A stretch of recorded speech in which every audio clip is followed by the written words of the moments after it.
আপনার কাজ আর আপনি আপনার প্যাশনের জায়গাটা যদি আপনার কাজের জায়গাটাও সেম হয়, মানে আপনার ব্রেড এন্ড বাটার এবং প্যাশন, সেই দুটো জিনিস যখন একসাথে হয়ে যাবে, সেটা কিন্তু আউটকামটা অনেক অনেক অনেক বেশি বেটার হয়, অনেক অনেক বেশি ইম্প্যাক্টফুল হয় এন্ড কম্প্যাক্ট একটা, আমি যদি বলি ক্যারিয়ার বা আমার এই প্যাশন জায়গাটা যদি তখন মিলে যায়, তখন কম্প্যাক্ট একটা ক্যারিয়ার বিল্ড আপ হয়। স্টুডেন্ট লাইফে আই থিঙ্ক এটা বেটার হয় হচ্ছে আফটার ইন্টারমিডিয়েট। ইন্টারমিডিয়েটে পড়ার পরে যখন আমি গ্রাজুয়েশন কমপ্লিট করতে গেলাম, তখনই আসলে আমার মাইন্ডসেটটা করা উচিত আমি কোন সেক্টরে আমার নিজেকে আমি দেখতে চাই এবং সেই অনুযায়ী সাবজেক্ট চুজ করা উচিত। পার্সোনালি আমার আমি ফিল করি বা জানি আমি যে এটা অনেকের সাথে মিলবে না, টিকটক মার্কেটিংটা আমার অনেক ওভাররেটেড মার্কেটিং স্ট্র্যাটেজি মনে হয়। TikTok, exactly. আপনার কি সবসময় একজন ব্যবসায়ী হতে ইচ্ছা ছিল নাকি কখনো জব করেছেন? আসলে জব করেছি। আপনার দৃষ্টিতে স্বাস্থ্য সেবায় যদি একটা পরিবর্তন আনা যায়, সবার আগে কোন পরিবর্তনটা আনা প্রয়োজন বলে আপনি মনে করেন? বাংলাদেশের 64টা জেলা, মানুষের মধ্যে পারসেপশন হয় কি আমরা ঢাকা মেডিকেলে গেলে হয়তো সর্বোচ্চ ভালো সেবা পাবো, এবং এই যে দৃষ্টিকোণ বা দৃষ্টিভঙ্গি, এই জায়গা থেকে গভর্নমেন্টকে একটা ইনিশিয়েটিভ নিতে হবে ম্যাসিভ আকারে, যে বিভাগগুলোকে ঢাকা মেডিকেলের মতো প্রত্যেকটা বিভাগে হসপিটালগুলোকে এগুলোকে ফুললি ইনরিচ করা।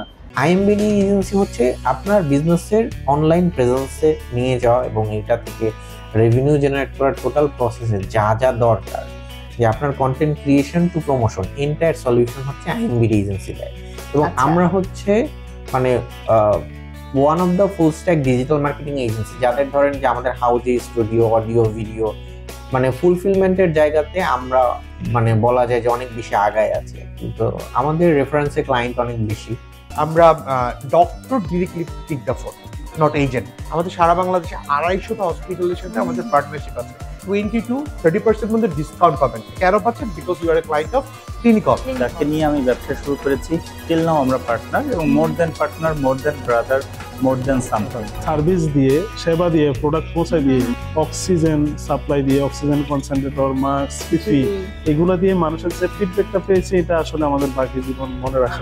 আসলে বিজনেস করার জন্য টাকা লাগে না, লাগে হচ্ছে সুযোগ, প্রপার একটা সুযোগ লাগে, ডিভোশন লাগে, ডেডিকেশন লাগে। এগুলো যদি থাকে আপনার কোনো টাকার দরকার নেই, ঘুমাতে দেয় না। সো আজকে কিন্তু তাই, যখন একটা আপনার স্টার্টআপ, একটা কাজ, আপনার কাজ যখন আপনাকে নতুন করে তাড়িত করবে যে তুমি এটা যাও, তুমি করো, তোমাকে করতে হবে, তখন আপনাকে চেঞ্জ আসবে, আপনাকে তখন অনেক লম্বা পথে নিয়ে যাবে। মন কি আসলে, মনটাকে যদি আমি মাঝি ধরি আর আমার বডিটা হচ্ছে নৌকা, মাঝির যদি মন ভালো না থাকে ও কিন্তু নৌকা বাইতে পারবে না। কেউ যদি বলে কেমন আছেন, আমি খুব বিব্রত হই। কেন?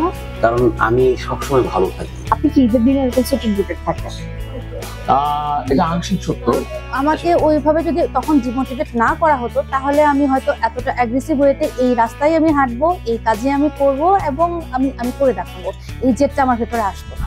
বিজনেস হোক আর যে কোনো কাজের জায়গায় হোক, সেখানে যদি ভালো লাগা কাজ করে দেন, ওইটা শুনছি আর নিজেও ফিল করি যে আমি কিন্তু এটা বলতে নিয়েছিলাম যে আপনার ভালোবাসার মানে যে জিনিসটা আপনি ভালোবাসেন, সেটাকে যদি আপনি পেশায় রূপান্তর করতে পারেন, তার চেয়ে বড় সৌভাগ্য আর হতে পারে না। জীবনের প্রথম বিজনেস কিন্তু ট্রান্সপোর্ট বিজনেসই নাকি? না, বিজনেস অন্য বিজনেস ছিল, কিন্তু এটা আমার কাছে খুব গুরুত্বপূর্ণ।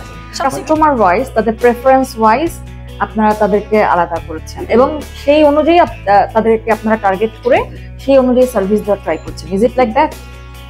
ইভেন ধরেন ইন্টারনেট আমরা যদি বলি এন্টারটেইনমেন্ট লাভার্স, হ্যাঁ, এন্টারটেইনমেন্ট লাভার্সের মধ্যে আমরা বলতে পারবো আপনি মুভি লাভার্স কিনা, আপনি মিউজিক লাভার্স কিনা। মুভি লাভার্স হলো আপনি কি type movie lovers, music lover মানে কি টাইপ মুভি লাভার্স। সো অনেক ডিটেইলিং এ আমরা আপনাদেরকে মানে ইন্টারনেট ইউজার করে করা হয়।